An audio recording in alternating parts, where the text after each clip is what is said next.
នេះយើងមករៀនពាក្យមួយទៀតតាក់ទងជាមួយនឹងថាជៀនឆាយាន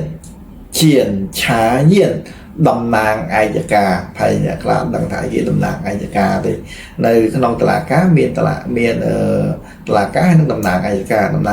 គឺគ្រប់គ្រងព្រះអាជ្ញាអញ្ចឹងទាស្គាល់តែព្រះអាជ្ញាប៉ុន្តែស្ថាប័នដែលព្រះអាជ្ញានៅគឺគេហៅថាតំណាងឯកការឬក៏ឯកការតំណាងអមសាលាដំបងអញ្ចឹងយើងស្គាល់តែឯកការហ្នឹងគឺជៀនឆាយានជៀនឆាយានអូខេមកអញ្ចឹងយើងមើលពីអ្នកគ្នាជៀនអូខេ J I A N អញ្ចឹងលេខទី3ថាជៀនឈើអាឆាលេខទី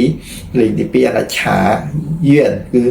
Y U A N ជាស្លាប់ពេញតួយើងហៅថាយានអញ្ចឹងជៀនឆាយានឯកការមកអញ្ចឹងយើងមកតែងបញ្យោអ្នកគ្នាថាពូនិងពូគាត់ធ្វើការនៅឯកការឬក៏នៅតំណាងឯកការអញ្ចឹងស៊ូចែកជៀនឆាយានកងជាប់ស៊ូគឺពូចែកនៅជៀនឆាយានបានន័យថាឯកការកងជាប់ការងារអញ្ចឹងស៊ូចែកជៀនឆាយានកងជាប់ពូធ្វើការនៅតំណាងឯកការ